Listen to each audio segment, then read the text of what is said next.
In this video, I'm going to show you how to, on the Behringer X32, create your own custom user input groups so that you can have not just the groups of 8 that come standard in the menus, but you can create your own individual user group. What I mean by that is we have like the Behringer X32 here, and then up on the back room over there, we have a S32 stage box. So basically all the instruments are plugged into there, and then they're getting told over Ethernet onto what inputs they are. So if we go to routing, we can see how it typically is routed. I can say AES 1 through 8, that's the stage box, 9 through 16, 17 through 24. So those 3 sections, or those 3 blocks of 8 are on the stage box. And then you see this section here, 25 through 32, is actually plugged into the back here on the Behringer X32. The problem is that I want to do is I've got this rack of mics and such, and we have 8 mics, and I want to keep these guys here locally on the X32, so like 1, 2, and 3, but then I want to move mics 4, 5, and 6 to be plugged up on the stage. Now, it's not going to work the way that's blocked here, but they have an ability to create a custom user block.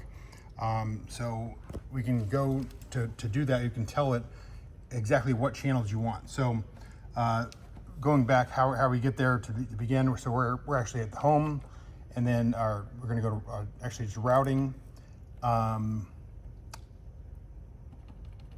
These are our normal things. That's where I was at here. So just the routing, and then we're gonna scroll over here until we all the way over to user right there.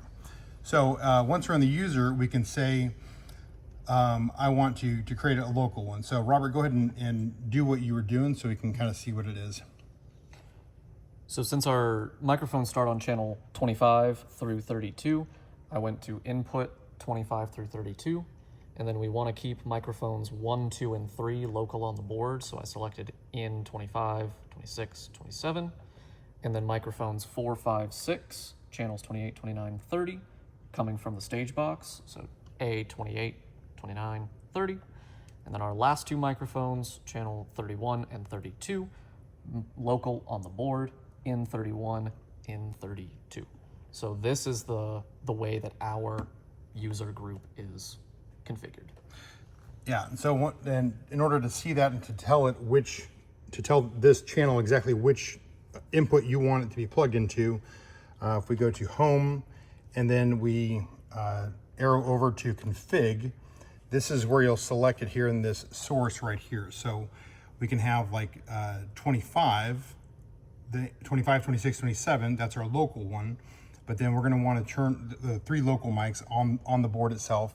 But then we want to have inputs now that we've changed it and put our custom user, we want to have 28 and 29 and 30 as the input on the board. So Robert, go ahead and do that real quick for him. So if we go to routing, go all the way back to the input block, we'll change local 25, 32, all the way down to user in 25, 32, go back to home, back to config, and now we're on channel 25 here, in 25, but if I go to, say, 28, on channel 28, and here it's on A28. So now we have 3 ins, 3 A's, 2 ins, which is the way our user group is routed. So before we did this, we would have been limited to only having like 25 through 32 as local on this, or having the stage box, those 8 channels as a block.